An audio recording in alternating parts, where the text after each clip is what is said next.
Taylor Townsend's here with us, professional tennis Uh, player. Taylor, how are you? I'm good. How are you? I'm doing well. This must be super weird for you because you were always traveling and always playing tennis, and now you're just hanging out at home. That's not your style. No, not at all. It is weird, but I'm just trying to make the most of it, to be honest, and just trying to establish some sort of routine and just kind of like keep myself in a normal rhythm. It's really hard because some days are better than others, but I'm just trying to do my best. Yeah, I'm right there with you. And I think we're all jonesing for some sports right now, so I'm pretty pumped. The World Team Tennis event is going to be on CBS this Saturday. So why don't you take us back to just playing the event and what it was like hanging out with some of the best in tennis? Yeah, it was really fun. I mean, that was one of the last like real live events that, anyone pretty much played. So it was really fun. It was just I love playing World Team Tennis. It's obviously something different, different format, different style. And I think that the AllStar was just kind of like an inception to that. Some really great players on the court. And they always do a great job in San Diego, obviously, of putting on a great event.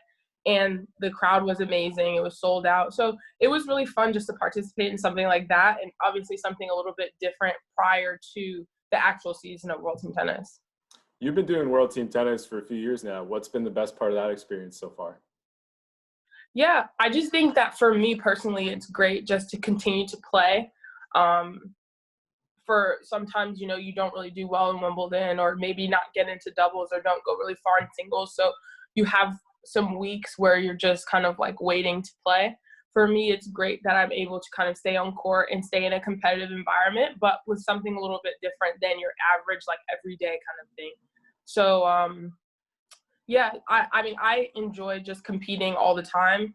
I love playing doubles. I love playing mixed doubles. So it gives me a chance to kind of stay out on court, but in a different kind of team setting. So I kind of thrive in it. I really love it.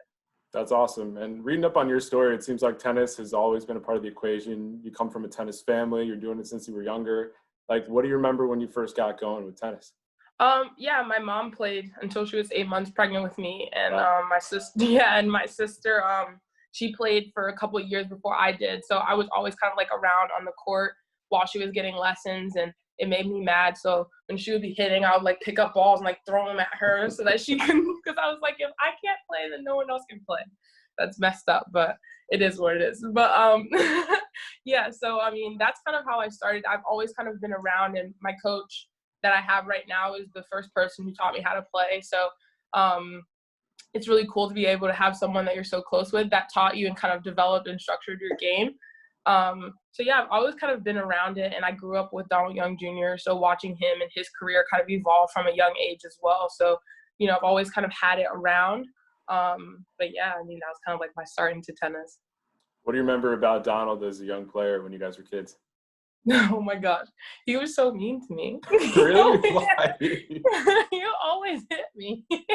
It was probably showing you that he liked you. That was how we used to do it back in the day, right? Yeah, no, he was like definitely ruthless on court. Like we would always do drills and stuff like that, and it was always co-ed, so it was like girls and guys, and so it was like you pop the ball up, like you're getting hit in the face, and I got hit in the face quite a lot. Oh. Yeah, but yeah, I mean, it was really cool to be around Donald because he accomplished things like at such a young age. Obviously, like being a protege from a really young age, which was like killing it from 12, 13 to 18s, and just watching him develop as a junior, winning junior Wimbledon, winning junior Australian, and kind of like being around him, watching him accomplish these things. It was really like motivational for me because I was just like, it was really cool to be around that and be able to, when he came back home, to celebrate with him. That was something that was really cool. I didn't really 100% understand what was happening, but it was just the fact that I knew he won and like he did something amazing and then ending number one junior. So it was always cool, and I was like, I always wanted to do what he did because he was like my big brother. I had my little sister, but like he was like my older sister, but he was like my big brother. So I was like, anything Donald does, I want to do it too. So, I mean, I'm still kind of like that to this day, but just in a different way. But yeah, so it was really cool to have him around, and it was like an inspiration without me even knowing because it was just so normal for me. But that he was around, and it was just Donald, and I didn't really 100% understand what he was doing in the tennis world. But looking back and having accomplished winning a junior slam and being number one junior, I look at it and it was like, wow, he did something amazing. Yeah, it's great that you've had that relationship, and it's cool after all of Donald's success, like you had a great run as a junior player as well. So what was it like for you to live through those moments after Donald did that himself? Yeah, it was really cool, and I kind of had a sense of pride because, obviously coming from the same coaches, his mother and father worked with him throughout his whole career, and then his father and his mother taught me how to play tennis and were instrumental parts of my development. So it felt really good to be able to come from the same place and have the same two coaches develop two number one juniors. Like it's amazing, and it doesn't happen very often. I don't think ever, Mhm. but yeah, I mean, I kind of had a sense of pride. Like, it was something that I was really proud of and that I kind of hold my head up high to this day. That's really cool. I think one of the things I'm most in awe of with tennis players is just how they mature at such a young age. Like you're playing Yeah. juniors, you're traveling all around the world. How did you manage that? Like people are trying to figure out their teenage years. It's already tough enough. How did you manage all of Yeah. I mean, I think that like you don't really have a choice. It's kind of like you either get with it or you get gone kind of thing. Because there are so many juniors that there are so many people that play tennis. So, how I operate is obviously like, if I'm not doing that, then someone else is going to take my spot. So for me, I had to kind of stay on my P's and Q's all the time. So I was never kind of like a go out and party person. So that's good because I didn't really have that urge to like kind of break out and be like, oh, I want to go do this. But it is hard, especially as a kid, to stay structured, to stay in that organization and kind of like making sure that, you're taking care of your business. But like I said, if you don't do it, then for me, I felt like it was just, what else is there? You know what I'm saying? that? So it kind of like drive me and motivated me to kind of stay on top of what I had to do. And I mean, all the experiences that I went through as a young kid really helped me as a young adult, transitioning into being able to do certain things as a young adult, younger than a lot of people would typically do, and just be a little bit more responsible. So yeah, it's strange, but yeah, I mean, we definitely have experiences that people don't get to until they're later in life. Besides Donald, were there other people that you looked to as role models, like just as people in general, and then even as players? Because like you was a lefty, I'm sure you looked at people a little bit differently compared to some of the other people coming up. Yeah, well, like I said, Donald was just really close to me, but like game wise, I really I love Martina Navratilova. I love watching her play and like her game style and how she was on court. Um, but yeah, I mean, growing up, I mean, Donald was really the only person that I had around me that was in this world or in kind of in and out of like, playing ITS, playing juniors, and then eventually turning pro. So he was someone that was like pretty much the closest. But, if it came to like TV, I watched the Williams sisters. I watched, Martina Navratilova, Kim Kleisters, Justine Innen, um, Amelie Mauresmo. So it was like an amazing group of people that were playing tennis. But I think for me, because I was so close to it, Donald was the one I kind of looked up to the most. I got you. I think it's pretty amazing to like go back and watch the wooden racket era and think about how far tennis has progressed. Like it's pretty Yeah. wild when you put it in perspective, right? Yeah, it is. I mean, the speed, like how the technology, just everything. And it's something, I mean, you look at the racket companies and it's something new every year, new technology with balls, rackets, all this stuff. So the evolution happened really fast. Yeah, no question about it. So how old were you when you finally turned pro? I was 15. Okay. So what was Yeah. most surprising when you first started on the pro tour? Um, I think the realization that I was like playing against like grown women, like That's people who had insane. like, yeah, like people who had like bills to pay and Mhm. families and expenses that I wasn't dealing with at the time. So I think for me, that was like a huge wake up call because it was just like, I'm like, oh, okay, I'm pro. Like, this is going to be really fun. And I love tennis and woo, but it's a lot more than that. And as the years kind of progressed and I got a little bit older and I started to gain more responsibility, I started to realize the hunger and more so than like kind of the ignorance of just the love of the game. You always have the love of the game, but you can't be naive to the fact that there are other things that play a part in you being able to get to where you want to go. And I think one other thing is a huge, just like tennis is a huge investment in yourself, Mhm. so it's like not like other sports you have to invest yourself, period. But it's like until you get to a place where you're getting a lot of sponsorships and stuff like that, you're kind of pouring back into yourself what you're making week to week so that you're able to go to the next tournament and give yourself an opportunity to kind of progress that way. So it was definitely a road of kind of realization and kind of maturing that I had to go through, more so than just like, I love tennis and everything's just going to happen, how it is. There's no teammates to share it with either. It's just you. You got to figure it out on your own. Yeah, that, and obviously, you transition with coaches and you transition places. And so it's a lot of changes that happen a lot in the sport. And individually, every person kind of has their individual journey. So, it's definitely been a learning experience, but I wouldn't change it. I feel like the U.S. Open in 2019 was probably one of the highlights of your career. I mean, people around tennis obviously knew who you were, but you kind of sprung onto the scene in a bigger way. You beat Halep. Mm-hmm. What was the dopest part of that experience? Yeah, that was amazing for me. Honestly, I felt like a huge shift within myself and as a player, and just kind of like being able to build on the win that I had and win another match, play a good match against Bianca, who ended up winning the tournament. So, it was definitely a monumental moment for me as a player, just being able to realize the level that I can play at and giving myself confidence to be able to be a player like that. And especially I had lost to Halep 3 times prior to that. So I knew what I was getting into, but I knew that like I had to do something different than what I did in the prior matches, or it was kind of going to be the same result.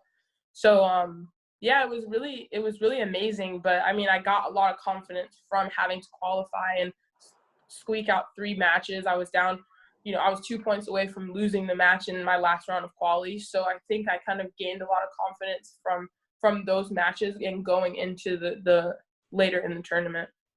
I think there's been a lot of challenges in your road as a tennis player. Like when you think about your build-up, was it harder as you're climbing the mountain to a point like that? Or was it harder to deal with the expectations after, like, hey, I'm at the U.S. Open, I just beat Halep, and now I have these new expectations? Which has been tougher for you? Definitely the build, because that's pretty much been my first like really big stepping stone in a slam. So, and my first real like career high win. So for me, definitely the climb has been tougher, and I'm still climbing because I'm not where I want to be at all.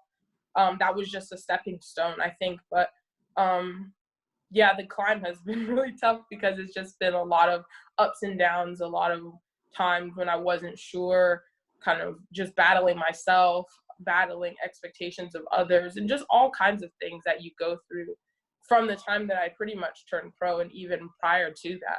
So obviously having to manage all of those things and just try to be the best person that I can, as well as like trying to maintain on the tennis court, it's been tough. But like I said, I wouldn't change it because it's made me stronger as a person, and I feel like it's equipped me to be able to handle situations in the tennis world as well as in life, because I think that they mirror each other quite a lot.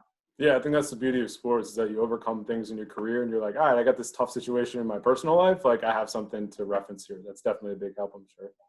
Yeah, it is. I mean, I think that in any sport that you play, anything that you're doing on one side has to translate to the other for things to flow. Like you can't do one thing on one side and expect for something else to happen on this side. So it kind of has to be a simultaneous thing. So it kind of teaches you that, everyone hears the phrase consistency is key, but it kind of shows you that like you can't think that you can do it one way on this side and something else is going to happen. You kind of have to make sure that everything is in line. And it's hard. Like that's an everlasting climb that people have to deal with. I mean, it's never an easy thing. So when was the last time you picked up a tennis racket? I've been like trying to hit as much as I can. Like for a while, there have been like some public courts and stuff that are open, and so I'd like go over there and maybe hit some serves or something like that. But like I was driving over there, and then like it was yellow tape everywhere, and I'm just like, no. So I mean, I picked up a tennis. You do shadow strokes and stuff like that, like hitting volleys off of the freaking garage. But I mean, I try to do what I can, but people like things have gotten a lot more restricted. I can tell in terms of like public parks and people working out outside in the little areas and stuff. Like it's so many things are like taped off, and it's just like So I try to make do. Yeah, it's really tough. Have you thought about how long it's going to take you to like really get back into things once everything is kind of lifted in terms of getting back to real life? Yeah, I mean, I'm gonna be so happy. I think, in terms of the routine, because I feel like a lot of us have our routines that we have at home as well as on the road. I think that once people are able to go back and do things, I think that that particular transition won't be too hard. Like getting back into your normal, like your gym that's been closed for how long, and your tennis facility that's been closed for how long. I don't think that that's going to be very difficult, but I do think that it's going to be strange when we go back on the road. Obviously, we don't know when, we don't know what season it's going to be, we don't know what surface we're going to be playing on. So all of that kind of plays a factor. Obviously, if we're going to be having to travel internationally versus staying in the States, like there are a lot of kind of factors that go into it. But I don't know. For me, I'm a feel person, so I'm just gonna kind of have to feel it out and know and like be understanding and nice to myself. It's like, okay, you haven't played a match in like 5 months. Okay, Mhm. it's It's fine. going to take a minute. Yeah. Yeah, like it's gonna take you like just pump the brakes. You'll be all right. Like it's not the end of the world, but yeah, kind of like having that perspective. I think the mental thing is gonna be the toughest part for a lot of people. I think everyone's gonna be ecstatic to be back on the road and be playing, but I think the mental part of obviously then getting back into that flow of playing matches and competing and the long points and long rallies and the day in and the day out playing every day, going back and forth like that, I think that's what's going to be a little bit different. Yeah, there's certainly a lot to consider. And I think one of the great things about tennis is that there's been such growth in terms of the fight for equal pay, like going all the way back to Billie Jean King. And I think it's a Hmm. really interesting time for women's sports because I feel like tennis will continue to rise, but some other women's sports, like who knows how coronavirus potentially impacts things. Is that something you've thought about in terms of just the impact of the virus on other sports in general when it comes to women? Yeah, I mean, it's definitely difficult. I mean, I think that, I mean, I can only speak for myself, but I feel like I'm extremely blessed to play this sport. Um, yeah, I mean, everyone kind of has their struggles. I mean, we're considered independent contractors. So Mhm. obviously, if you're not playing, everything is played and paid based on your performance. So if you're not playing, you're not getting paid for prize money from tournaments. Versus, I don't really know how the structure of team sports are, whether they get a salary or they have certain things that are attached prior to the season starting, or if they have protocols in place. But I mean, I think that is difficult for any athlete because there's just no certainty. I mean, I have a lot of compassion for the athletes that have been training for the last 4 years for the Summer Olympics, Yeah. and then it comes and then it's canceled. I follow Lolo Jones, and Hmm. I love her, and it's just like kind of a mental like it is not a defeat, but it's like how you kind of handle it. But I know like she's been training for the last 4 years for track and field, and now for the Olympics to be another year, and then you have another year of training, and that's what you work towards for so long. So I have a lot of compassion for the players who are playing in those sports where it's like track and field and swimming and stuff like that, where I don't know how it is during the year. But yeah, I mean, I think that if we kind of unify and stay stable and stay solid with each other and kind of unify, then I think that we'll get through it. Yeah, no doubt. You mentioned before that you're still on the climb here. You still have a lot to do. What are some of the big goals that you have ticked off for yourself? That I have ticked off. Yeah, the goals that you have in mind for yourself going forward. Oh, yeah. So I mean, obviously, depending on when things start and kind of like where we will be in terms of like the rankings and when we start. I mean, definitely top 50. I'm not too far away from that. 73, I think, when the rankings froze. So top 50 singles for sure, is my next kind of marker that I want to hit for myself. And I think that I can do it. Um, but, like I said, everything is kind of up in the air because we just don't know when we're going to play and we don't know when we're going to start. But, I have my mindset on that to accomplish that definitely before the end of the year. Awesome. Well, Taylor, looking forward to watching you on Saturday. Stay safe and best luck with everything. All right. Thank you so much.